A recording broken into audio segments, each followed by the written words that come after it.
ಶಂಕರಂ ಶಂಕರಾಚಾರ್ಯಂ ಕೇಶವಂ ಬಾದರಾಯಣಂ ಸೂತ್ರಭಾಷ್ಯಕೃತೌ ವಂದೇ ಭಗವಂತೌ ಪುನಃ ಪುನಃ. ಶ್ರುತಿ ಸ್ಮೃತಿ ಪುರಾಣಾನಾಂ ಆಲಯಂ ಕರುಣಾಲಯಂ ನಮಾಮಿ ಭಗವತ್ಪಾದಂ ಶಂಕರಂ ಲೋಕಶಂಕರಂ. ಆತ್ಮೀಯ ವೀಕ್ಷಕರೇ, ನಿಮಗೆಲ್ಲ ವಂದನೆಗಳು ಮತ್ತು ಅಭಿನಂದನೆಗಳು. ನಾವು ಇಂದಿನ ವಿಡಿಯೋದಲ್ಲಿ ಭಗವತ್ಪಾದ ಶಂಕರಾಚಾರ್ಯರಿಂದ ರಚಿತವಾದ ದಶಶ್ಲೋಕಿ ಅನ್ನುವುದನ್ನು ನೋಡೋಣ. ಹಿಂದಿನ ವಿಡಿಯೋದಲ್ಲಿ ನಾನು ನಿರ್ವಾಣ ಷಟ್ಕಂ ಅನ್ನೋದು ಶ್ಲೋಕಗಳನ್ನು ಪಾರಾಯಣ ಮಾಡಿ ಉಪನ್ಯಾಸ ಮಾಡಿದ್ದೇನೆ. ಈ ವಿಡಿಯೋದಲ್ಲಿ ಅದೇ ತತ್ವವಿರುವ, ಅದಕ್ಕಿಂತಲೂ ಶ್ರೇಷ್ಠವಾದ ತತ್ವವಿರುವ 10 ಶ್ಲೋಕಗಳು, ದಶಶ್ಲೋಕಿ ಅಂದರೆ 10 ಶ್ಲೋಕಗಳು ಏನಿದೆ ಅಂತ ನೋಡೋಣ. ನೋಡಿ, ಮೊದಲನೇ ಶ್ಲೋಕ ಹೀಗೆ ಬರುತ್ತೆ: ನ ಭೂಮಿರ್ನ ತೋಯಂ ನ ತೇಜೋ ನ ವಾಯುಃ ನ ಖಂ ನೇಂದ್ರಿಯಂ ವಾ ನ ತೇಷಾಂ ಸಮೂಹಃ ಅನೈಕಾಂತಿಕತ್ವಾತ್ ಸುಷುಪ್ತೈಕಸಿದ್ಧಃ ತದೇಕೋ ವಶಿಷ್ಠಃ ಶಿವ ಕೇವಲೋಹಂ. ಆತ್ಮೀಯ ವೀಕ್ಷಕರೇ, ಈ ಶ್ಲೋಕವನ್ನು ಅರ್ಥ ಮಾಡಿಕೊಳ್ಳುವ ಮೊದಲು ನಾವು ಜಾಗೃತ, ಸ್ವಪ್ನ ಮತ್ತು ಸುಷುಪ್ತಿ ಈ 3 ಅವಸ್ಥೆಯ ಅರ್ಥವನ್ನು ಮಾಡಿಕೊಳ್ಬೇಕು. ಹಿಂದಿನ ವಿಡಿಯೋದಲ್ಲಿ ನಾನು ಅನೇಕ ಸಲ ಈ ಬಗ್ಗೆ ಹೇಳಿದ್ದೆ, ಆದರೂ ಈ ವಿಡಿಯೋದಲ್ಲಿ ಅದರ ಬಗ್ಗೆ ಸ್ಪಷ್ಟವಾದ ಒಂದು ಕಲ್ಪನೆ ಇಲ್ಲದಿದ್ದರೆ ಈ ಶ್ಲೋಕ ಅರ್ಥ ಆಗೋಲ್ಲ. ನೋಡಿ, ಜಾಗೃತ ಸ್ಥಿತಿ ಅಂದರೆ ಈಗ ನಾನು ಮಾತಾಡ್ತಾ ಇದ್ದೇನೆ ಅಥವಾ ನೀವು ಕೇಳ್ತಾ ಇದ್ದೀರಿ, ನಾವು ಡೈಲಿ ಚಟುವಟಿಕೆಯನ್ನು ಮಾಡ್ತಾ ಇದ್ದೇವೆ. ಎಚ್ಚರ ಸ್ಥಿತಿಯಲ್ಲಿ ಇರೋ ಸ್ಥಿತಿಯನ್ನು ಜಾಗೃತ ಸ್ಥಿತಿ ಅಂತ ಹೇಳ್ತಾರೆ. ನಾವು ನಿದ್ದೆ ಮಾಡ್ತೇವಲ್ಲ, ಕನಸು ಕಾಣ್ತೇವಲ್ಲ, ಇದನ್ನು ಸ್ವಪ್ನ ಸ್ಥಿತಿ ಅಂತ ಹೇಳ್ತಾರೆ. ಈ ಕನಸು ಬೀಳೋದು ಸ್ಟಾಪ್ ಆಗಿ ನಮಗೇನೂ ಗೊತ್ತಿಲ್ಲದ ಸ್ಥಿತಿ ಬರ್ತಲ್ಲ, ಗಾಢ ನಿದ್ದೆ, ಇದನ್ನು ಸುಷುಪ್ತ ಸ್ಥಿತಿ ಅಂತ ಹೇಳ್ತಾರೆ. ಜೀವಾತ್ಮನು ಅಥವಾ ಆತ್ಮನು ಈ 3 ಸ್ಥಿತಿಯಲ್ಲೂ ಇದ್ದಾನೆ. ಜಾಗೃತ ಸ್ಥಿತಿಯಲ್ಲಿದ್ದಾನೆ. ಹಾಗಾಗಿ ನಾನು ಮಾತಾಡ್ತಾ ಇದ್ದೇನೆ ನಿಮ್ಮಲ್ಲಿ. ಆತ್ಮನ ಕೊಡುವ ಚೈತನ್ಯ ಶಕ್ತಿಯಿಂದ ಈ ದೇಹದಿಂದ, ಮನಸ್ಸಿಂದ, ಬುದ್ಧಿಯಿಂದ ಕೂಡಿಕೊಂಡು ನಾನು ಮಾತಾಡಲಿಕ್ಕಾಗತ್ತೆ. ಇದನ್ನು ಜಾಗೃತ ಸ್ಥಿತಿ ಅಂತ ಹೇಳ್ತೇವೆ. ಜಾಗೃತ ಸ್ಥಿತಿಯಲ್ಲಿ ನಾವು ಈ ಸ್ಥೂಲ ದೇಹದ ಮೂಲಕ ಮತ್ತು ಪಂಚ ಜ್ಞಾನೇಂದ್ರಿಯಗಳು ಮತ್ತು ಕರ್ಮೇಂದ್ರಿಯಗಳ ಮೂಲಕ ನಮ್ಮ ಚಟುವಟಿಕೆಯನ್ನು ಮಾಡುತ್ತಾ ಇದ್ದೇವೆ. ಈ ಜಾಗೃತ ಸ್ಥಿತಿಯಲ್ಲಿರುವ ಆತ್ಮನು ಜಾಗೃತಾವಸ್ಥೆಯಲ್ಲಿ, ಎಚ್ಚರದ ಸ್ಥಿತಿಯಲ್ಲಿ ವ್ಯವಹಾರ ಮಾಡ್ತಾ ಇದ್ದಾನೆ. ಈ ಆತ್ಮನನ್ನು ನಾವು ವಿಶ್ವ ಅಂತ ಕರಿತೇವೆ. ನಿದ್ರಾ ಸ್ಥಿತಿಯಲ್ಲಿ ಇರುವ ಆತ್ಮನನ್ನು ನಾವು ತೈಜಸ ಅಂತ ಕರಿತೇವೆ.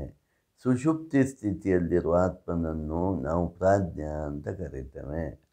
ಈ 3 ಸ್ಥಿತಿಯಿಂದ ಆಚೆಗಿರುವ ಸಾಕ್ಷೀಭೂತನಾದ ಆತ್ಮನನ್ನು, ಇದೇ ನಿಜವಾದ ಆತ್ಮ ಅಂತ ಆಮೇಲೆ ಗೊತ್ತಾಗುತ್ತೆ, ಇವನನ್ನು ನಾವು ತುರಿಯಾತ್ಮ ಅಂತ ಕರಿತೇವೆ. ಆಧ್ಯಾತ್ಮಿಕ ಶಾಸ್ತ್ರದಲ್ಲಿ ಮುಂದೆ ಹೋಗ್ತಾ ಹೋಗ್ತಾ ಹೋಗ್ತಾ ಹಿಂದಿನದ್ದು ನಿಜವಲ್ಲ ಅಂತ ಗೊತ್ತಾಗುತ್ತೆ ವೇದಾಂತದಲ್ಲಿ. ಅಂದರೆ ಜಾಗೃತ ಸ್ಥಿತಿಯಾಗಲಿ, ಸ್ವಪ್ನ ಸ್ಥಿತಿಯಾಗಲಿ, ಸುಷುಪ್ತಿ ಸ್ಥಿತಿಯಲ್ಲಿ ಆತ್ಮನೂ ಅಲ್ಲಲ್ಲಿ ನಾವು ಆ ಹೆಸರಿನಿಂದ ಕರೆದ್ರೂ ಸಹ ನಿಜವಾದ ಪಾರಮಾರ್ಥಿಕ ಸ್ಥಿತಿ ಅಂದರೆ ಈ 3 ಬಿಟ್ಟ 4ನೆಯ ಸ್ಥಿತಿ, ತುರಿಯ ಸ್ಥಿತಿ. ಅಲ್ಲಿ ಆತ್ಮನು ತುರಿಯಾತ್ಮ ಅಂತ ಕರೆಸಿಕೊಳ್ತಾನೆ. ಇಷ್ಟು ವಿಷಯ ನಮಗೆ ಗೊತ್ತಿದ್ದ ಮೇಲೆ ಜಾಗೃತ ಸ್ಥಿತಿಯಲ್ಲಿ ಸ್ಥೂಲ ದೇಹದಿಂದ ನಾವು ವರ್ತನೆ ಮಾಡ್ತೇವೆ.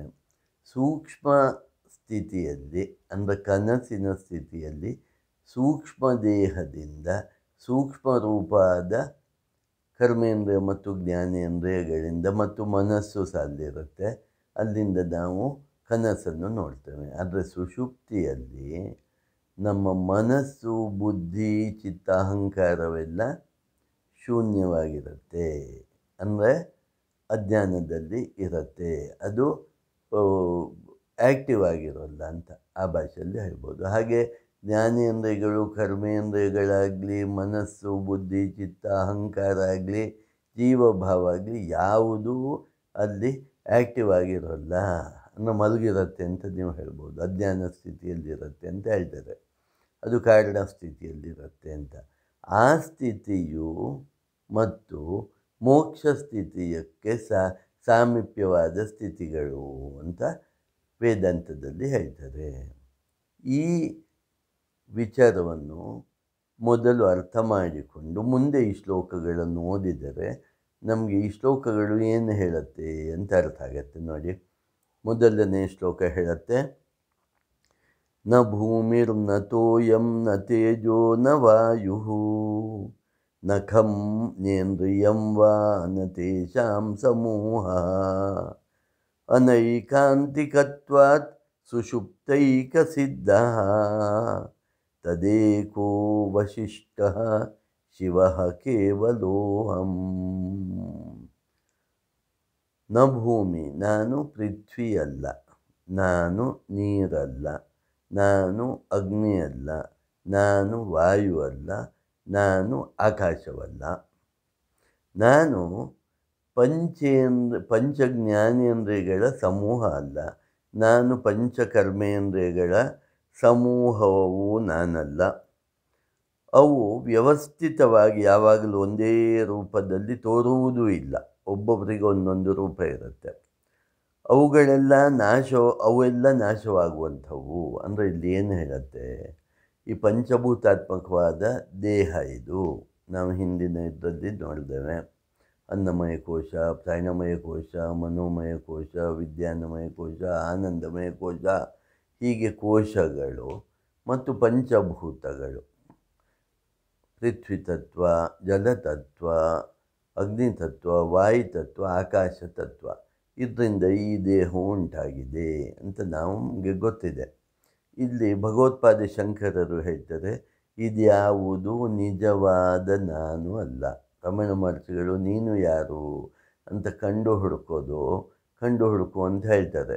ಇದನ್ನು ನೇತಿ ಪದ್ಧತಿ ಅಂತ ಹೇಳ್ತಾರೆ. ಅಂದರೆ ಇದು ನಾನಲ್ಲ, ಇದು ನಾನಲ್ಲ, ಇದು ನಾನಲ್ಲ ಅಂತ ಹೇಳಿ ಕೊನೆಗೆ ಯಾವುದು ಉಳಿಯುತ್ತೋ ಅದೇ ನಾನು ಅಂತ ಹೇಳೋ ಪದ್ಧತಿ. ಈಗ ಇದರಲ್ಲಿ ಭಗವತ್ಪಾದ ಶಂಕರರು ಹೇಳ್ತಾರೆ, ಭೂಮಿ ಆಗಲಿ, ನೀರಾಗಲಿ, ಅಗ್ನಿ ಆಗಲಿ, ಗಾಳಿ ಆಗಲಿ, ಆಕಾಶ ಆಗಲಿ ನಾನಲ್ಲ. ಅಂದರೆ ಪಂಚಭೂತತ್ವಾದ ಶರೀರ ನಾನಲ್ಲ. ಕರ್ಮೇಂದ್ರಿಯಗಳಾಗಲಿ, ಜ್ಞಾನೇಂದ್ರಿಯಗಳಾಗಲಿ ನಾನಲ್ಲ. ಯಾಕಂದರೆ ಅವೆಲ್ಲ ನಾಶವಾಗುವವು, ಅವು ಅನಿತ್ಯವಾದವು. ನಾನು ನಿತ್ಯವಾದವನು. ಹಾಗಾಗಿ ಆ ಅನಿತ್ಯವಾದ ಯಾವ ವಸ್ತುಗಳು ನಾನಲ್ಲ. ನಾನು ನಿತ್ಯ ಶುದ್ಧ, ನಿತ್ಯ ಮುಕ್ತನಾದ ಪರಮಾತ್ಮನೇ ಆಗಿದ್ದೇನೆ. ಇದರ ಝಲಕ್ ಅಥವಾ ಇದರ ಅನುಭವ ನಮಗೆಲ್ಲಾಗತ್ತೆ ಅಂತ ಭಗವತ್ಪಾದ ಶಂಕರರು ಹೇಳ್ತಾರೆ, ಸುಷುಪ್ತಿಯಲ್ಲಿ ಆಗತ್ತೆ, ಗಾಢ ನಿದ್ರೆಯಲ್ಲಿ ಆಗತ್ತೆ. ಇದರ ಅನುಭವ ಎಲ್ಲಾಗತ್ತೆ, ಗಾಢ ನಿದ್ರೆಯಲ್ಲಿ ಆಗುತ್ತದೆ. ಹಾಗಾಗಿ ಭಗವತ್ಪಾದರು ಹೇಳ್ತಾರೆ, ಗಾಢ ನಿದ್ರೆಯಲ್ಲಿ ಅನುಭವಕ್ಕೆ ಬರುವ ಸದಾ ಒಂದೇ ಆಗಿರುವ ಸ್ವರೂಪ ಯಾವಾಗ ಸುಷುಪ್ತಿ ಸ್ಥಿತಿಯಲ್ಲಿ, ಗಾಢ ನಿದ್ರೆಯಲ್ಲಿ ನೋಡಿ ನಮಗೇನು ಗೊತ್ತಾಗೋದಿಲ್ಲ. ಆ ಸ್ಥಿತಿಯಲ್ಲಿ ಇರುವ ಸ್ವರೂಪವೇ ನನ್ನದು. ಅದು ಅತ್ಯಂತ ಮಂಗಳಕರವಾದ ಸ್ವರೂಪವಾಗಿದೆ. ಅದೇ ಶಿವಸ್ವರೂಪವಾಗಿದೆ. ನೋಡಿ, ಇಲ್ಲಿ ಯಾವ ಕಾಮನೆಗಳು ಇಲ್ಲ, ಯಾವ ಆಸೆಗಳು ಇಲ್ಲ, ಯಾವ ಸುಖವೂ ಇಲ್ಲ, ಯಾವ ದುಃಖವೂ ಇಲ್ಲ. ಇಂತಹ ಸ್ಥಿತಿ ಇದೆಯಲ್ಲ, ಇದು ನಮಗೆ ಒಂದು ಸಲ ನೋಡಿದಾಗ ಅನಿಸುತ್ತೆ ಕೋಮಾ ಸ್ಥಿತಿಯಲ್ಲಿದ್ದಾಗಿದೆ ಅಲ್ಲ ಅಂತ.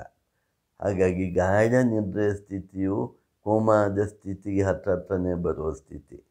ಆದರೂ ಅಲ್ಲಿ ಒಂದು ಚೈತನ್ಯ ಕೆಲಸ ಮಾಡ್ತಾ ಇರುತ್ತೆ. ಆ ಚೈತನ್ಯ ರೂಪಿಯಾದ ಭಗವಂತನೇ ನಾನು. ಇದನ್ನು ನೀವು ದಿನಾಗಲೂ ಕಂಡು ಹುಡುಕೋಬಹುದು. ಯಾವಾಗ? ಸುಷುಪ್ತಿ ಸ್ಥಿತಿಯಲ್ಲಿ, ಅಂದರೆ ಎಚ್ಚರ ಸ್ಥಿತಿಯನ್ನು ಗಮನಿಸುತ್ತಿರುವ, ಕನಸಿನ ಸ್ಥಿತಿಯನ್ನು ಗಮನಿಸುತ್ತಿರುವ, ಸುಷುಪ್ತ ಸ್ಥಿತಿಯನ್ನು ಗಮನಿಸುತ್ತಿರುವ ಒಬ್ಬನಿದ್ದಾನೆ. ಅವನೇ ಸಾಕ್ಷಿಭೂತನಾದ ಭಗವಂತ. ಅವನನ್ನೇ ನಾವು ತುರ್ಯಾತ್ಮ ಅಂತ ಹೇಳ್ತೇವೆ ಅಂತ ಈ ಶ್ಲೋಕದಲ್ಲಿ ಹೇಳುತ್ತಾ ಮುಂದುವರೆದು ಮುಂದಿನ ಶ್ಲೋಕದಲ್ಲಿ ನೋಡಿ, ನವರ್ಣಾಶ್ರಮಾಚಾರ ಧರ್ಮ ನ ಮೇ ಧಾರಣಾ ಧ್ಯಾನ ಯೋಗಾದಯೋಪಿ ಅನಾತ್ಮಾಶ್ರಯಾಹಂ ಮಮಾಧ್ಯಾಸಹಾನಾತ್ ತದೇಕೋ ವಶಿಷ್ಠಃ ಶಿವಕೇವಲೋಹಂ ಅಂತ ಹೇಳ್ತಾರೆ. ಶಂಕರ ವೇದಾಂತವನ್ನು ಅರ್ಥ ಮಾಡಿಕೊಳ್ಬೇಕಾದ್ರೆ ಮೊದಲು ಅಧ್ಯಾಸ ಭಾಷ್ಯವನ್ನು ಅರ್ಥ ಮಾಡಿಕೊಳ್ಬೇಕು. ಅಧ್ಯಾಸ ಭಾಷ್ಯ ಅಂದರೆ ನಾವು ಕಣ್ಣಿಂದ ನೋಡುವುದಿಲ್ಲ, ಸತ್ಯ ಅಲ್ಲ. ಈ ಪ್ರಪಂಚವೇ ಸತ್ಯ ಅಲ್ಲ, ಬ್ರಹ್ಮ ಸತ್ಯ, ಜಗನ್ಮಿಥ್ಯ ಅಂತ ಹೇಳುತ್ತೆ. ಯಾಕೆ ಪ್ರಪಂಚವೇ ಸತ್ಯ ಇಲ್ಲ ಅಂದರೆ, ಈ ಪ್ರಪಂಚ ಮತ್ತು ಪ್ರಪಂಚದಲ್ಲಿರುವ ಎಲ್ಲ ವಸ್ತುಗಳು ಬದಲಾಗ್ತಾ ಇರುತ್ತೆ. ಸತ್ಯ ಅಂದರೆ ಬದಲಾಗದೇ ಇರುವುದು ಅನ್ನುವ ದೃಷ್ಟಿಯಿಂದ ನೋಡಿ, ಈ ದೇಹ ಬದಲಾಗುತ್ತೆ. ಚಿಕ್ಕ ವಯಸ್ಸಲ್ಲಿ ದೇಹ ಒಂಥರ ಇರ್ತದೆ, ತಾರುಣ್ಯಲ್ಲಿ ಒಂಥರ ಇರ್ತದೆ, ಆಮೇಲೆ ಯೌವನದಲ್ಲಿ, ಆಮೇಲೆ ವೃದ್ಧಾಪ್ಯದಲ್ಲಿ ಇನ್ನೊಂದು ಥರ ಇರುತ್ತೆ. ಮನಸ್ಸು ಹಾಗೆ, ಚಂಚಲೊಮ್ಮೆ ಕೃಷ್ಣ ಮನಸ್ಸು ಆಗಾಗ ಬದಲಾವಣೆ ಆಗ್ತಾನೆ ಇರುತ್ತೆ. ಬುದ್ಧಿಯೂ ಹಾಗೆ, ಅಹಂಕಾರ ಜೀವಭಾವವು ಹಾಗೆ, ಎಲ್ಲವೂ ಬದಲಾಗತ್ತೆ. ಜೀವಭಾವದಲ್ಲಿ ರಜೋಗುಣ, ತಮೋಗುಣ, ಸಾತ್ವಿಕ ಗುಣ ಸೇರಿದಾಗ ಬದಲಾಗತ್ತೆ ಅಂತ ಅರ್ಥ. ಹಾಗಾಗಿ ಆದರೆ ಇದರ ನಡುವೆ ಬದಲಾಗದ ಒಂದು ಶಕ್ತಿ ಇದೆ. ಆ ಚೈತನ್ಯ ಶಕ್ತಿಯೇ ಶಿವ ಸ್ವರೂಪಿಯಾದ ಶಕ್ತಿಯಾಗಿದೆ. ಅದೇ ನಾನು. ಅದೇ ನಾನು, ಆ ಚೈತನ್ಯ ರೂಪಿ ಪರಮಾತ್ಮನೇ ನಾನು ಅಂದಾಗ ನನಗೆ ವರ್ಣಗಳಿಲ್ಲ. ವರ್ಣಗಳು ಬ್ರಾಹ್ಮಣ, ಕ್ಷತ್ರಿಯ, ವೈಶ್ಯ, ಶೂದ್ರ ಮುಂತಾದ ವರ್ಣಗಳು ಯಾರಿಗಿರೋದು? ಈ ದೇಹಕ್ಕೆ ಇರೋದು. ಹಾಗಾಗಿ ಆತ್ಮರೂಪಿಯಾದ ಭಗವಂತ ರೂಪಿಯಾದ ನನಗೆ ಆ ವರ್ಣಗಳು ಇಲ್ಲ. 4 ಆಶ್ರಮ ಇದೆ ನೋಡಿ. ಯಾವುದು? ಬ್ರಹ್ಮಚರ್ಯ, ಗೃಹಸ್ಥ, ವಾನಪ್ರಸ್ಥ, ಸನ್ಯಾಸ. ಆ ಆಶ್ರಮಗಳು ಇರೋದು ಯಾರಿಗೆ? ಈ ದೇಹಕ್ಕೆ ಮತ್ತು ಮನಸ್ಸಿಗೆ. ನಾನು ಈ ದೇಹವೂ ಅಲ್ಲ, ಮನಸ್ಸು ಅಲ್ಲ, ಬುದ್ಧಿಯೂ ಅಲ್ಲ. ಹಾಗಾಗಿ ಈ ಆಶ್ರಮಗಳು ನನಗೆ ಸಂಬಂಧಪಟ್ಟಿಲ್ಲ ಅಂತ ಹೇಳ್ತಾರೆ. ಮುಂದೆ ಧಾರಣ, ಧ್ಯಾನ, ಯೋಗ ಮುಂತಾದವುಗಳು ನನಗಿಲ್ಲ. ಅಂದರೆ ಆತ್ಮರೂಪಿಯಾದ ಭಗವಂತನ ರೂಪಿಯಾದ ನನಗಕ್ಕೂ ಇದಕ್ಕೂ ಯಾವುದೇ ಸಂಬಂಧ ಇಲ್ಲ. ಯಾಕಂದರೆ ಧಾರಣ ಇರ್ಬೋದು, ಧ್ಯಾನ ಇರ್ಬೋದು, ಯೋಗ ಇರ್ಬೋದು, ಇವೆಲ್ಲ ಎಲ್ಲಿ ತನಕ ಸಂಬಂಧಪಟ್ಟಿದೆ? ದೇಹ, ಮನಸ್ಸು, ಬುದ್ಧಿಯ ತನಕ ಸಂಬಂಧಪಟ್ಟಿದೆ. ಅದರ ಮೇಲಲ್ಲ, ಚೈತನ್ಯಕ್ಕೆ ಸಂಬಂಧಪಟ್ಟಿಲ್ಲ. ಹಾಗಾಗಿ ಚೈತನ್ಯ ರೂಪಿಯಾದ ನನಗೆ ಧ್ಯಾನ, ಧಾರಣ, ಯೋಗ ಮುಂತಾದವುಗಳು ಸಂಬಂಧಪಟ್ಟಿಲ್ಲ. ಈ ದೇಹವು ಅನಾತ್ಮಕವಾಗಿದೆ, ಜಡವಾಗಿದೆ. ಈ ಮನಸ್ಸು ಆತ್ಮ ಅಲ್ಲ, ಅನಾತ್ಮವಾಗಿದೆ, ಜಡವಾಗಿದೆ. ಈ ಬುದ್ಧಿ ಅನಾತ್ಮವಾಗಿದೆ, ಜಡವಾಗಿದೆ. ಚಿತ್ತ, ಅಹಂಕಾರಗಳು ಅನಾತ್ಮವಾಗಿವೆ, ಜಡವಾಗಿವೆ. ಜಡವಲ್ಲದ ಚೈತನ್ಯ ರೂಪಿ ಆಗಿರೋದು ಆತ್ಮ ಒಂದೇ, ಪರಬ್ರಹ್ಮ ತತ್ವ ಒಂದೇ, ನಾನು ಅದೇ ಆಗಿದ್ದೇನೆ. ಹಾಗಾಗಿ ಈ ಎಲ್ಲ ವಿಚಾರಗಳು ನನಗೆ ಸಂಬಂಧಪಟ್ಟಿಲ್ಲ. ನಾನು ಈ ದೇಹವನ್ನು ಅವಲಂಬಿಸಿಲ್ಲ, ಈ ಮನಸ್ಸನ್ನು, ಬುದ್ಧಿಯನ್ನು ಯಾವುದನ್ನು ಅವಲಂಬಿಸಿಲ್ಲ. ನಾನು ಅಧ್ಯಾಸವಿಲ್ಲದವನು. ನೋಡಿ, ಅಧ್ಯಾಸ ಅಂದರೆ ಏನು? ಅಧ್ಯಾಸ ಅಂದರೆ ಮಿಥ್ಯಾಜ್ಞಾನ ಅಂತ ಹೇಳ್ತಾರೆ. ಯಾವುದಲ್ಲವೋ ಅದು ನಾನು ಅನ್ನುವ ಭಾವನೆ. ಈಗ ನಾನು ದೇಹ ಅನ್ನೋ ಭಾವನೆ ನಮಗೆಲ್ಲ ಇದೆ. ನೀನು ಯಾರು ಅನ್ನೋ ನಾವು ಹೇಳ್ತೇವೆ, ನಮ್ಮ ಹೆಸರು ಹೇಳ್ತೇವೆ, ನಮ್ಮ ಕ್ವಾಲಿಫಿಕೇಷನ್ ಹೇಳ್ತೇವೆ, ನಾವು ಏನು ಕೆಲಸ ಮಾಡ್ತೇವೆ ಅಂತೇವೆ, ಇದೆಲ್ಲ ನಾವು ಅಂತೇವೆ. ಇವೆಲ್ಲ ನಾವು. ಯಾವ ನಾನು ಇದು ದೇಹಕ್ಕೆ ಸಂಬಂಧಪಟ್ಟ ನಾನು. ಅಥವಾ ನನಗೆ ತುಂಬ ನಾಲೇಜ್ ಇದೆ ಅಥವಾ ನಾಲೇಜ್ ಇಲ್ಲ, ನಾನು ಬುದ್ಧಿವಂತ ಇಲ್ಲ ಬುದ್ಧಿವಂತ ಇಲ್ಲ, ಅಂತಹ ನಾನು. ಎಂತಹ ನಾನು? ಮನಸ್ಸು ಮತ್ತು ಬುದ್ಧಿಗೆ ಸಂಬಂಧಪಟ್ಟ ನಾನು. ಅದು ಯಾವುದೂ ನಾನಲ್ಲ, ನಾನು ಪರಮ ಚೈತನ್ಯ. ಹಾಗಾಗಿ ಇದು ಯಾವುದು ನನಗೆ ಸಂಬಂಧಪಟ್ಟಿಲ್ಲ ಅಂತ 2ನೇ ಶ್ಲೋಕಲ್ಲಿ ಹೇಳುತ್ತಾ 3ನೇ ಶ್ಲೋಕಲ್ಲಿ ನೋಡಿ ಹೀಗೆ ಹೇಳ್ತಾರೆ, ನ ಮಾತಾ ಪಿತಾ ವಾ ನ ದೇವಾ ನ ಲೋಕ ನ ವೇದ ನ ಯಜ್ಞ ನ ತೀರ್ಥಂ ಬ್ರುವಂತಿ ಸುಷುಪ್ತೌ ನಿರಸ್ತಾತಿ ಶೂನ್ಯಾತ್ಮಕತ್ವಾತ್ ತದೇಕೋ ವಸಿಷ್ಠಃ ಶಿವ ಕೇವಲೋಹಂ. ಶುದ್ಧ ಚೈತನ್ಯ ಸ್ವರೂಪನಾದ ಆತ್ಮನಿಗೆ, ನಾನು ಶುದ್ಧ ಚೈತನ್ಯ ಸ್ವರೂಪನಾದ ಆತ್ಮ ಅಂತ ತಿಳ್ಕೊಂಡಾಗ ತಾಯಿಯಾಗಲಿ ತಂದೆಯಾಗಲಿ ಮುಂತಾದ ಬಾಂಧವರ ಸಂಬಂಧಗಳು ಯಾವುದು ಆ ಆತ್ಮನಿಗೆ ಇಲ್ಲ. ಇರೋದು ಯಾರಿಗೆ? ಈ ದೇಹಕ್ಕೆ ಅಥವಾ ಮನಸ್ಸಿಗೆ ಅಥವಾ ಬುದ್ಧಿಗೆ ಅಷ್ಟೇ. ಮುಖ್ಯವಾಗಿ ಸಂಬಂಧಗಳು ಇರೋದು ಯಾವುದಕ್ಕೆ? ಈ ದೇಹಕ್ಕೆ, ಈ ಜಡದೇಹಕ್ಕೆ. ಬೇರೆ ಜಡದೇಹಗಳ ಸಂಬಂಧಗಳು ಇವೆ. ಆದರೆ ಚೈತನ್ಯ ರೂಪಿಯಾದ ಆತ್ಮನಾದ ನನಗೆ ಇದು ಯಾವ ಸಂಬಂಧಗಳು ಇಲ್ಲ. ಮತ್ತು ನನಗೆ ದೇವರು, ಲೋಕಗಳು, 14 ಲೋಕಗಳು ಅಂತ ಹೇಳ್ತವೆ, ಅಥವಾ ಸ್ವರ್ಗಲೋಕ ಅಂತ, ಭೂಲೋಕ, ಭೂರ್ಲೋಕ, ಸ್ವರ್ಲೋಕ, ಮಹರ್ಲೋಕ, ಜನೋಲೋಕ, ತಪಲೋಕ, ಸತ್ಯಲೋಕ ಹೀಗೆ ಹೇಳ್ತೇವೆ. ಅತಳ ವಿತಳ, ತಳಾತಳ, ರಸಾತಳ, ಪಾತಾಳ ಅಂತ ಈ ಕೆಳಗಿನ ಲೋಕಗಳು ನಾವು ಹೇಳ್ತೇವೆ. ಈ ಲೋಕಗಳ ಯಾವುದೇ ಸಂಬಂಧವು ಚೈತನ್ಯ ಸ್ವರೂಪಿಯಾದ ನನಗೆ ಇಲ್ಲ. ಯಾಕಂದರೆ ನಾನು ಎಲ್ಲ ಕಡೆಯಲ್ಲೂ ಇರುವವನು, ಎಲ್ಲ ಲೋಕಗಳಲ್ಲೂ ಇರುವವನು. ನಾನು ಇಲ್ಲದ ಜಾಗವೇ ಇಲ್ಲ. ಯಾರು? ಪರಮಾತ್ಮ ಇಲ್ಲದ ಜಾಗ ಇಲ್ಲ. ಆ ಚೈತನ್ಯ ಸ್ವರೂಪಿಯಾದ ಆತ್ಮ, ಪರಬ್ರಹ್ಮ ಸ್ವರೂಪವಾದ ಆತ್ಮ ಇರದ ಜಾಗವಿಲ್ಲ. ಹಾಗಾಗಿ ಇದ್ಯಾವುದು ನನಗೆ ಸಂಬಂಧಪಟ್ಟಿಲ್ಲ. ಯಜ್ಞಗಳಾಗಲಿ ತೀರ್ಥ ಸ್ಥಾನಗಳಾಗಲಿ ಇದ್ಯಾವುದು ನನಗೆ ಸಂಬಂಧಪಟ್ಟಿಲ್ಲ. ಅದು ಯಾರಿಗೆ ಸಂಬಂಧಪಟ್ಟಿದೆ? ಈ ದೇಹಕ್ಕೆ ಸಂಬಂಧಪಟ್ಟಿದೆ, ಈ ಮನಸ್ಸಿಗೆ ಸಂಬಂಧಪಟ್ಟಿದೆ. ಈ ದೇಹ ಮನಸ್ಸು ಬುದ್ಧಿ ನಾನಲ್ಲ ಅಂದ ಮೇಲೆ ಇದು ನನಗೆ ಸಂಬಂಧಪಟ್ಟಿಲ್ಲ ಅಂತ ಇಲ್ಲಿ ಅರ್ಥ. ಪಾಪ ಪುಣ್ಯಗಳ ನಂಟು ನನಗಿಲ್ಲ ಅಂತ ಹೇಳ್ತದೆ. ಪಾಪ ಪುಣ್ಯಗಳ ನಂಟು ಯಾರಿಗಿರೋದು? ಈ ದೇಹಕ್ಕಿದೆ, ಈ ಮನಸ್ಸಿಗಿದೆ, ಈ ಬುದ್ಧಿಗಿದೆ, ಜೀವನಿಗೆ ಇದೆ. ಅಹಂಕಾರ, ಜೀವ ಅಂದರೆ ಅಹಂಕಾರ. ಜೀವನಿಗೆ ಪಾಪ ಪುಣ್ಯಗಳ ನಂಟು ಇದೆ. ಆದರೆ ಪರಮ ಚೈತನ್ಯ ಸ್ವರೂಪಿಯಾದ ಭಗವಂತನಿಗೆ ಪುಣ್ಯ ಪಾಪಗಳ ನಂಟು ಇಲ್ಲ ಅಂತ ಇಲ್ಲಿ ಸ್ಪಷ್ಟವಾಗಿ ಹೇಳೋದು. ಯಾವಾಗ ನನಗೆ ದೇಹಾಭಿಮಾನ ಇರುತ್ತದೋ ಆವಾಗ ಇವೆಲ್ಲ ಇದೆ. ಯಾವಾಗ ನನಗೆ ನಾನು ದೇಹ ಅನ್ನೋ ಅಭಿಮಾನ ಇಲ್ಲವೋ ಆವಾಗ ಇದು ಯಾವುದೂ ನನಗಿಲ್ಲ ಅಂತ. ಯಾಕಂದರೆ ಗಾಢ ನಿದ್ರೆಯಲ್ಲಿ ಅಂದರೆ ಸುಷುಪ್ತಿಯಲ್ಲಿ ಎಲ್ಲ ಸಂಬಂಧಗಳಿಂದ ನಾನು ದೂರ ಆಗಿರ್ತೇನೆ. ಸುಷುಪ್ತಿಯಲ್ಲಿ ನಾನಿದ್ದೇನೆ, ಜಾಗೃತಾವಸ್ಥೆಯಲ್ಲಿ ನಾನಿದ್ದೇನೆ, ನಿದ್ರಾವಸ್ಥೆಯಲ್ಲೂ ನಾನಿದ್ದೇನೆ, ಸುಷುಪ್ತಿ ಸ್ಥಿತಿಯಲ್ಲೂ ನಾನಿದ್ದೇನೆ. ಆದರೆ ಸುಷುಪ್ತಿ ಸ್ಥಿತಿಯಲ್ಲಿ ಇದ್ದಾಗ ಪ್ರಾಜ್ಞಸ್ಥಿತಿ ಅಂತ ಹೇಳ್ತೇವೆ ನಾವು. ಆತ್ಮನು ಪ್ರಾಜ್ಞಸ್ಥಿತಿಯಲ್ಲಿದ್ದಾಗ ಹೊರ ಜಗತ್ತಿನ ಯಾವುದೇ ಸಂಬಂಧಗಳಿರೋದಿಲ್ಲ. ಯಾಕಂದರೆ ಅಲ್ಲಿ ಮನಸ್ಸೇ ಇರೋಲ್ಲ. ಮನಸ್ಸಿದ್ರೆ ಪ್ರಪಂಚ, ಮನಸ್ಸೇ ಇಲ್ಲ ಅಂದರೆ ಪ್ರಪಂಚವೇ ಇಲ್ಲ, ಅಲ್ಲಿ ಪ್ರಪಂಚವೇ ಇಲ್ಲ.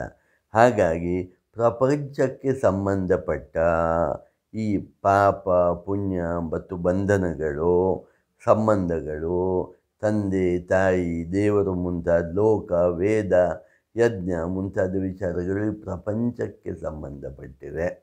ನಾನು ಆ ಪ್ರಪಂಚಕ್ಕೆ ಸಂಬಂಧ ಪಡೆದವನಾದುದರಿಂದ ಎಲ್ಲಿ? ಸುಷುಪ್ತಿ ಸ್ಥಿತಿಯಲ್ಲಿ ನನಗೂ ಇದು ಯಾವುದಕ್ಕೂ ಸಂಬಂಧ ಇಲ್ಲ. ನಾನು ಪರಮ ಮಂಗಳ ಸ್ವರೂಪಿಯಾದ ಚೈತನ್ಯ ಸ್ವರೂಪಿಯಾದ ಆತ್ಮನಾಗಿದ್ದೇನೆ ಅಂತ ಹೇಳ್ತಾ 4ನೇ ಶ್ಲೋಕಲ್ಲಿ ಹೇಳ್ತಾರೆ, ನ ಸಾಂಖ್ಯಂ ನ ಶೈವಂ ನ ತತ್ಪಾಂಚರಾತ್ರಂ ನ ಜೈನಂ ನ ಮೀಮಾಂಸಕಾದಿರ್ಮತಂ ವಾ ವಿಶಿಷ್ಟಾನುಭೂತ್ಯ ವಿಶುದ್ಧಾತ್ಮಕತ್ವಾತ್ ತದೇಕೋ ವಸಿಷ್ಠಃ ಶಿವಕೇವಲೋಹಂ. ನೀವು ಆಧ್ಯಾತ್ಮಿಕ ಕ್ಷೇತ್ರದಲ್ಲಿ ಬಂದಾಗ ಪೂಜೆ, ಪ್ರಾರ್ಥನೆ, ಜಪತಪಗಳು, ಮುಂದೆ ಧ್ಯಾನ, ಯೋಗ, ಸಮಾಧಿ ಸ್ಥಿತಿ, ಯೋಗ ಅಲ್ಲಿ ಹೋಗೋದು, ಮುಂದೆ ಕೊನೆಗೆ ಬರೋದು ವೇದಾಂತ. ಈ ಸ್ಥಿತಿಯಲ್ಲಿ ಬಂದಾಗ ಧರ್ಮದಲ್ಲಿ ಅಂದರೆ ಧರ್ಮ ಮೀಮಾಂಸೆಯಲ್ಲಿ ದ್ವೈತ ಮತ್ತು ಅದ್ವೈತ ವಿಚಾರಗಳು ಇರ್ತವೆ. ದ್ವೈತ ಶಾಸ್ತ್ರದಲ್ಲಿ ಸಾಂಖ್ಯ ಬರುತ್ತೆ. ಇದರಲ್ಲಿ ಬೇಕಾದಷ್ಟು ಮತ ಇದೆ. ಯಾವುದಿದೆ? ನ್ಯಾಯ, ವೈಶೇಷಿಕ, ಆಮೇಲೆ ಸಾಂಖ್ಯ, ಯೋಗ, ಪೂರ್ವಮೀಮಾಂಸ, ಉತ್ತರ ಮೀಮಾಂಸ, ವೇದವನ್ನು ನಂಬುವ ಮತಗಳು, ವೇದವನ್ನು ನಂಬದ ಮತಗಳು ಬೇಕಾದಷ್ಟಿದೆ. ಯಾವುದು? ಜೈನ, ಬುದ್ಧ ಮುಂತಾದ ಮತಗಳು, ಸಾಂಖ್ಯ, ಶೈವ, ಪಾಂಚರಾತ್ರ ಅಂತ ಇದೆ, ಜೈನ ಅಂತ ಇದೆ, ಆಮೇಲೆ ನ್ಯಾಯ ಅಂತ ಇದೆ, ವೈಶೇಷಿಕ ಅಂತ ಇದೆ. ಇವೆಲ್ಲ ದರ್ಶನಗಳು. ಈ ದರ್ಶನಗಳು ಯಾವುದು ನಾನಲ್ಲ, ಆದರೆ ನಾನು ನನ್ನನ್ನು ಉತ್ತರ ಮೀಮಾಂಸ ಅಂದರೆ ವೇದಾಂತದಿಂದ ಅರಿತುಕೊಳ್ಳಬಹುದು ಎಂದು ಹೇಳುತ್ತಾ ಇಲ್ಲಿ ಭಗವತ್ಪಾದರು ಹೇಳ್ತಾರೆ, ಸಾಂಖ್ಯ ಆಗಲಿ, ಶೈವ ಆಗಲಿ, ಪಾಂಚರಾತ್ರ ಆಗಲಿ, ಜೈನ ಮುಂತಾದವುದಾಗಲಿ ಮತದವರು ಆತ್ಮಸ್ವರೂಪವನ್ನು ವಿವರಿಸ್ತಾರೆ. ಆ ರೂಪದ ಆತ್ಮನು ನಾನಲ್ಲ ಅಂತ ಹೇಳ್ತಾರೆ. ಇಲ್ಲಿ ನೋಡಿ, ಇಲ್ಲಿ ಸ್ವಲ್ಪ ಹಾಗಾದರೆ ನೀನು ಯಾವ ರೂಪದ ಆತ್ಮ ಅಂತ ಪ್ರಶ್ನೆ ಬರ್ತಾಯಿಲ್ಲ. ಅದು ದ್ವೈತದ ದಾರಿಯಲ್ಲಿ ಸಂಬಂಧಪಟ್ಟಿದೆ. ಅದು ನಾನಲ್ಲ. ಅದ್ವೈತ ರೂಪದಲ್ಲಿ ವೇದಾಂತದಲ್ಲಿ ಯಾವುದು ವಿವರಿಸಲ್ಪಟ್ಟಿದೆಯೋ ಆ ಆತ್ಮ ನಾನು. ಆ ಆತ್ಮ ಹೇಗಿದೆ ಅಂದರೆ ಶುದ್ಧ ಚೈತನ್ಯ ಸ್ವರೂಪಿಯಾಗಿದೆ, ಎಲ್ಲವನ್ನೂ ಮೀರಿದೆ, ಸದಾ ಮಂಗಳಕರಕವಾಗಿದೆ, ಆನಂದಕರವಾಗಿದೆ. ಇದರ ಅನುಭವ ಯಾವಾಗ ಆಗತ್ತೆ ಅಂದರೆ ನಮಗೆ ಸುಷುಪ್ತಿಯಲ್ಲಿ ಆಗತ್ತೆ ಅಂತ ಇಲ್ಲಿ ಭಗವತ್ಪಾದರು ಹೇಳ್ತಾ 5ನೇ ಶ್ಲೋಕ ಅಲ್ಲಿ ಹೇಳ್ತಾರೆ, ನ ಚೋರ್ಧ್ವಂ ನ ಚಾರ್ಧೋ ನ ಚಾಂತರುನ್ನ ಬಾಹ್ಯಂ ನ ಮಧ್ಯಂ ನ ತಿರ್ಯಕ್ ನ ಪೂರ್ವಾಪರಾದಿಕ್ ವಿಯದ್ವ್ಯಾಪಕತ್ವಾದಖಂಡೈಕರೂಪಃ ತದೇಕೋ ವಸಿಷ್ಠಃ ಶಿವಕೇವಲೋಹಂ. ಆತ್ಮವಸ್ತುವಿಗೆ ಯಾವ ಪರಿಚ್ಛೇದವೂ ಇಲ್ಲ. ಅದು ನಿರ್ವಿಶೇಷವಾದದ್ದು. ಅದನ್ನೇ ನಾವು ಪರಬ್ರಹ್ಮ ವಸ್ತು ಅಂತ ಹೇಳ್ತೇವೆ. ಅದಕ್ಕೆ ಮೇಲೆ, ಕೆಳಗೆ, ಒಳಗೆ, ಹೊರಗೆ, ಅಡ್ಡ, ಉದ್ದ, ಪೂರ್ವ ದಿಕ್ಕು, ಪಶ್ಚಿಮ ದಿಕ್ಕು, ಉತ್ತರ ದಿಕ್ಕು, ದಕ್ಷಿಣ ದಿಕ್ಕು ಇವೆಲ್ಲ ಇಲ್ಲ. ಅದು ಸರ್ವವ್ಯಾಪಿಯಾಗಿ ಪರಮಾತ್ಮ ತತ್ವವು, ಭಗವಂತನು ವ್ಯಾಪಕತ್ವ ಇದೆ. ಅದು ವಿಭಾಗ ಮಾಡಲಿಕ್ಕಾಗಲ್ಲ. ಅದು ವಿಭಾಗ ಮಾಡಲಾಗದ ಅಖಂಡವಾದ ಒಂದೇ ತತ್ವವಾಗಿದೆ ಅಥವಾ ಒಂದೇ ರೂಪವಾಗಿದೆ. ಅಂತಹ ಶಿವಸ್ವರೂಪನು ನಾನು ಅಂತ ಇಲ್ಲಿ 5ನೇ ಶ್ಲೋಕಲ್ಲಿ ಹೇಳ್ತಾ ಭಗವತ್ಪಾದರು ಮುಂದುವರೆದು 6ನೇ ಶ್ಲೋಕಲ್ಲಿ ಹೀಗೆ ಹೇಳ್ತಾರೆ ನೋಡಿ, ನ ಶುಕ್ಲಂ ನ ಕೃಷ್ಣಂ ನ ರಕ್ತಂ ನ ಪೀತಂ ನ ಕುಬ್ಜಂ ನ ಪೀನಂ ನ ಹ್ರಂ ನ ದೀರ್ಘಂ ಅರೂರಂ ತಥಾ ಜ್ಯೋತಿರಾಕಾರಕತ್ವಾತ್ ತದೇಕೋ ವಸಿಷ್ಠಃ ಶಿವಕೇವಲೋಹಂ. ದೇಹದ ಧರ್ಮಗಳು ಬೇರೆ, ಮನಸ್ಸಿನ ಧರ್ಮಗಳು ಬೇರೆ, ಬುದ್ಧಿಯ ಧರ್ಮಗಳು ಬೇರೆ, ಆತ್ಮನ ಧರ್ಮಗಳು ಬೇರೆ. ಇದನ್ನು ಅರ್ಥ ಮಾಡಿಕೊಂಡು ನಾನು ಆತ್ಮನ ಧರ್ಮಕ್ಕೆ ಒಳಪಟ್ಟಿದ್ದೇನೆ, ಅಂತ ಅರ್ಥ ಮಾಡಿಕೊಂಡಾಗ ಈ ನಾನು ಪರಬ್ರಹ್ಮ ಸ್ವರೂಪಿಯಾಗಿದ್ದೇನೆ, ಇದು ಸ್ವಯಂ ಪ್ರಕಾಶವಿರುವಂಥದ್ದು, ಅದು ಯಾವ ಆಕಾರವನ್ನು ಹೊಂದಿಲ್ಲ, ಆಕಾರರಹಿತವಾದ್ದು, ಗುಣರಹಿತವಾದದ್ದು, ನಾಮರಹಿತವಾದದ್ದು. ಅದಕ್ಕೆ ಬಿಳಿ ಬಣ್ಣ, ಕಪ್ಪು ಬಣ್ಣ, ಕೆಂಪು ಬಣ್ಣ, ಹಳದಿ ಬಣ್ಣ ಇದು ಮುಂತಾದ ಯಾವ ಬಣ್ಣವೂ ಇರೋಲ್ಲ. ಅದಕ್ಕೆ ಯಾವುದಕ್ಕೆ ದೇಹಕ್ಕೆ ಮಾತ್ರ ಬಣ್ಣ ಎಲ್ಲ ಇರೋದು. ದೊಡ್ಡದಿರೋದು, ಗಿಡ್ಡದಿರೋದು, ಉದ್ದಕ್ಕಿರೋದು ಇವೆಲ್ಲ ಯಾವುದು ಆತ್ಮನಿಗೆ ಸಂಬಂಧಪಟ್ಟಿಲ್ಲ. ಅದು ಕೇವಲ ಜ್ಞಾನ ಜ್ಯೋತಿಯಾಗಿದೆ. ಆತ್ಮ ಅಂದ್ರೇನು? ಅರಿವಿನ ಸ್ವರೂಪ. ಅರಿವು ಅಂದ್ರೇನು? ಜ್ಞಾನದ ಸ್ವರೂಪ. ಜ್ಞಾನವೆಂಬ ಜ್ಯೋತಿಯ ಸ್ವರೂಪವಾಗಿದೆ. ಅದಕ್ಕೆ ಆತ್ಮನಿಗೆ ಸತ್ಯಂ ಜ್ಞಾನಂ ಅನಂತಂ ಬ್ರಹ್ಮ ಅಂತ ಹೇಳ್ತಾರೆ. ಅಂತಹ ಜ್ಞಾನ ಜ್ಯೋತಿ ಸ್ವರೂಪನಾದವನೇ ನಾನು, ಶಿವನೇ ನಾನು. ಶಿವ ಅಂದರೆ ಮಂಗಳಕರವಾದವನೇ ನಾನು ಎಂದು ತಿಳಿದುಕೊಳ್ಳಬೇಕು ಎಂದು ಇಲ್ಲಿ ಭಗವತ್ಪಾದರು ಹೇಳುತ್ತಾ 7ನೇ ಶ್ಲೋಕದಲ್ಲಿ ಹೇಳ್ತಾರೆ. ನ ಶಾಸ್ತ್ರ ನ ಶಾಸ್ತ್ರಂ ನ ಶಿಷ್ಯೋ ನ ಶಿಕ್ಷಾ ನ ಚ ತ್ವಂ ನ ಚಾಹಂ ನ ಛಾಯಂ ಪ್ರಪಂಚ ಸ್ವರೂಪಾವಬೋಧೋ ವಿಕಲ್ಪಾ ಸಹಿಷ್ಣುಃ ತದೇಕೋ ವಶಿಷ್ಠಃ ಶಿವಃ ಕೇವಲೋಹಂ. ನಾನು ಜ್ಞಾನ ಸ್ವರೂಪಿಯಾದ ಆತ್ಮನಾಗಿದ್ದೇನೆ. ನಾನು ದೇಹವಾಗಿಲ್ಲ, ನಾನು ಮನಸ್ಸಾಗಿಲ್ಲ, ನಾನು ಬುದ್ಧಿಯಾಗಿಲ್ಲ, ನಾನು ಚಿತ್ತ ಆಗಿಲ್ಲ, ನಾನು ಜೀವನೂ ಆಗಿಲ್ಲ. ಜೀವನು ಆತ್ಮದಲ್ಲಿ ತೋರುವ ಒಂದು ತೋರಿಕೆ. ನಾನು ಪರಮ ಚೈತನ್ಯ ಸ್ವರೂಪನಾಗಿದ್ದೇನೆ ಅಂತ ತಿಳಿದುಕೊಂಡಾಗ ನನಗೆ ಯಾವ ಗುರುವೂ ಇಲ್ಲ, ಬೇಕಾಗಿಲ್ಲ. ಆತ್ಮನಿಗೆ ಯಾವ ಗುರುವೂ ಬೇಕಾಗಿಲ್ಲ. ನನಗೆ ಯಾವ ಶಿಷ್ಯನೂ ಇಲ್ಲ, ಶಾಸ್ತ್ರವೂ ಇಲ್ಲ, ಶಿಕ್ಷಣವಿಲ್ಲ, ನೀನು ನಾನು ಎಂಬ ಭೇದ ಭಾವ ಇಲ್ಲ, ತೋರುವ ಈ ಪ್ರಪಂಚವೂ ಇಲ್ಲ. ಪ್ರಪಂಚ ಯಾವಾಗ ತೋರೋದು ಗೊತ್ತೋ? ನಮಗೆ ಮನಸ್ಸಿದ್ದಾಗ. ಮನಸ್ಸೇ ಇಲ್ಲದ ಸ್ಥಿತಿಯಲ್ಲಿ ಪ್ರಪಂಚ ತೋರೋಲ್ಲ. ಹಾಗಾಗಿ ಯಾವ ವಿಕಲ್ಪಗಳೂ ಇಲ್ಲ. ಯಾವ ವಿಕಲ್ಪವೂ ಇಲ್ಲದ ಪರಮ ಚೈತನ್ಯವೇ ನಾನಾಗಿರ್ತೇನೆ. ಹಾಗೆ ನಾನು ಎಂದೆಂದೂ ನಿತ್ಯನೂ ಆಗಿರ್ತೇನೆ. ಬದಲಾವಣೆಗೆ ಒಳಪಡದವನು ಆಗಿರುವ ಶಾಶ್ವತನಾಗಿರ್ತೇನೆ. ಅಂತಹ ಶಿವನು ನಾನು, ಅಂದರೆ ಮಂಗಳ ಸ್ವರೂಪಿಯಾದ ನಾನು ಎಂದು ತಿಳಿದುಕೊಳ್ಳಬೇಕು ಎಂದು ಹೇಳುತ್ತಾ ಮುಂದೆ ಭಗವತ್ಪಾದರು 8ನೇ ಶ್ಲೋಕದಲ್ಲಿ ಹೀಗೆ ಹೇಳ್ತಾರೆ ನೋಡಿ. ನ ಜಾಗ್ರನ್ ನ ಮೇ ಸ್ವಪ್ನ ಕೋ ವಾ ಸುಷುಪ್ತಿ ನ ವಿಶ್ವೋ ನ ವಾ ತೈಜಸ ಪ್ರಾಜ್ಞಕೋ ವಾ ಅವಿದ್ಯಾತ್ಮಕತ್ವಾತ್ ತ್ರಯಾಣಂ ತುರೀಯಃ ತದೇಕೋ ವಸಿಷ್ಠಃ ಶಿವಃ ಕೇವಲೋಹಂ.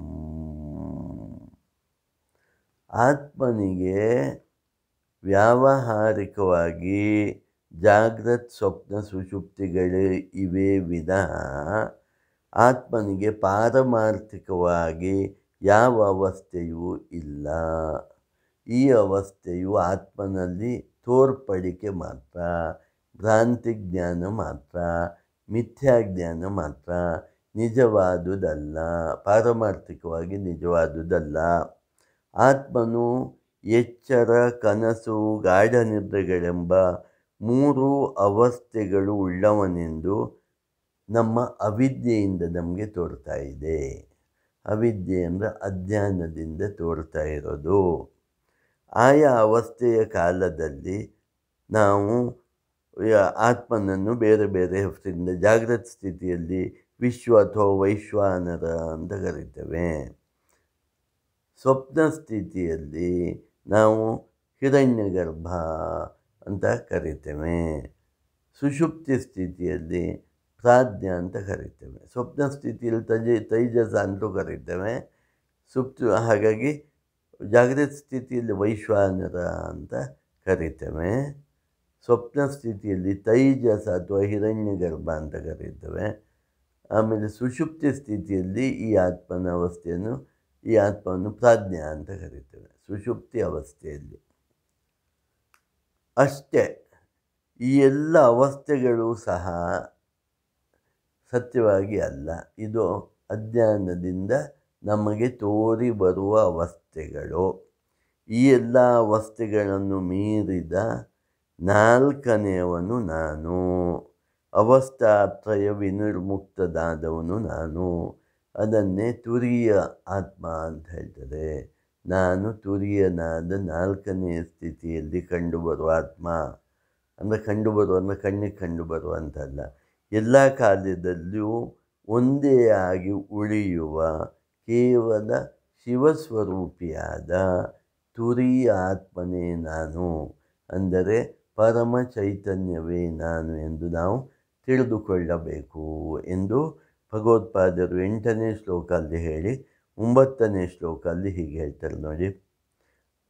ಅಪಿ ವ್ಯಾಪಕತ್ವಾತ್ ಹಿತತ್ವಪ್ರಯೋಗಾತ್ ಸ್ವತಃ ಸಿದ್ಧಭಾವಾದನನ್ಯಾಶ್ರಯತ್ವಾತ್ ಜಗತ್ತುಚ್ಛಮೇತತ್ ಸಮಸ್ತಂ ತದನ್ಯತ್ ತದೇಕೋ ವಸಿಷ್ಠಃ ಶಿವಕೇವಲೋಹಂ. ಈ ಪರಬ್ರಹ್ಮವು ಅಥವಾ ಪರಮಾತ್ಮನು ಅಥವಾ ಆತ್ಮನು ಎಲ್ಲ ಕಡೆ ವ್ಯಾಪಿಸಿದ್ದಾನೆ. ಪರಮಾತ್ಮನು, ಪರಬ್ರಹ್ಮ ತತ್ವವು ಎಲ್ಲ ಕಡೆ ವ್ಯಾಪಕವಾಗಿದೆ. ಅದು ಸಮಸ್ತ ಪ್ರಾಣಿಗಳಿಗೆ ಪ್ರಿಯವಾಗಿದೆ. ಅಂದರೆ ಸಮಸ್ತ ಪ್ರಾಣಿಗಳಲ್ಲೂ ಈ ಆತ್ಮ ಇದೆ.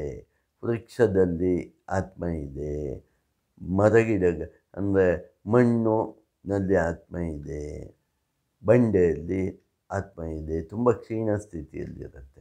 ಪ್ರಾಣಿಗಳಲ್ಲೆಲ್ಲ, ಪಕ್ಷಿಗಳಲ್ಲೆಲ್ಲ ಆತ್ಮ ಇದೆ, ಮನುಷ್ಯ ಶರೀರದಲ್ಲಿ ಆತ್ಮ ಇದೆ, ದೇವತೆಗಳಲ್ಲಿ ಶರೀರಲ್ಲೂ ಆತ್ಮ ಇದೆ.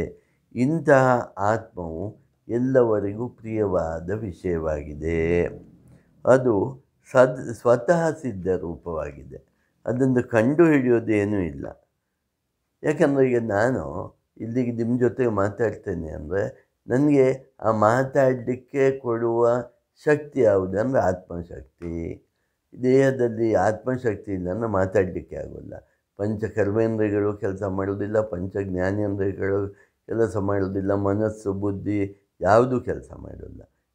ಹಾಗಾಗಿ ಇಲ್ಲೇ ಸಿದ್ಧ ಆಯಿತು ಅಂತ. ಸ್ವತಃ ಸಿದ್ಧ ಅಂದ್ರೇನು, ಇಲ್ಲಿ ನೋಡ್ತಾವೆ ನಮಗೆ ಅರ್ಥ ಆಗತ್ತೆ ಅಂತ. ಈ ಆತ್ಮವೇ ಸಮಸ್ತಕ್ಕೂ ಆಧಾರವಾಗಿದೆ. ಅದಕ್ಕೆ ಹೊರತಾದ ಸಮಸ್ತ ಪ್ರಪಂಚವು ನಾಶವನ್ನು ಹೊಂದುವಂತಹ ತುಚ್ಛವಾದ ವಿಷಯವಾಗಿದೆ, ಅಂದರೆ ಅಲ್ಪವಾದ ವಿಷಯವಾಗಿದೆ, ಅಥವಾ ಇದು ಹುಸಿ ತೋರಿಕೆಯಾಗಿದೆ ಅಜ್ಞಾನದಿಂದಾಗಿ. ಅಂತಹ ನಾಶರಹಿತವಾದ ಪರಬ್ರಹ್ಮ ವಸ್ತುವೇ ನಾನು ಎಂದು ಹೇಳುತ್ತಾ ಭಗವತ್ಪಾದ ಶಂಕರರು ಕೊನೆಯ 10ನೇ ಶ್ಲೋಕದಲ್ಲಿ ಹೀಗೆ ಹೇಳ್ತಾರೆ ನೋಡಿ.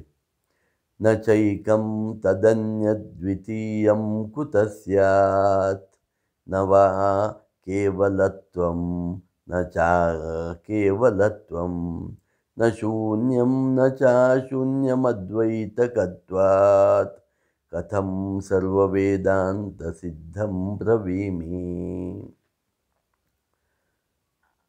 ಈ ಆತ್ಮವಸ್ತುವನ್ನು ಒಂದು ಅಂತ ಹೇಳಲಿಕ್ಕಾಗಲ್ಲ. ಯಾಕೆ ಒಂದು ಅಂತ ಹೇಳಲಿಕ್ಕಾಗಲ್ಲ? ಹಾಗಾದರೆ ಎಷ್ಟು?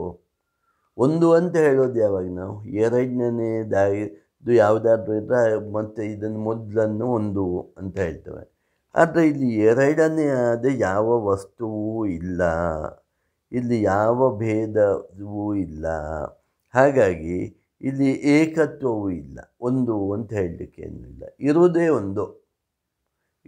ಒಂದು. ಹಾಗಾಗಿ ಒಂದು ಎರಡು ಆ ಥರ ಇಲ್ಲ, ಇರೋದು ಒಂದೇ.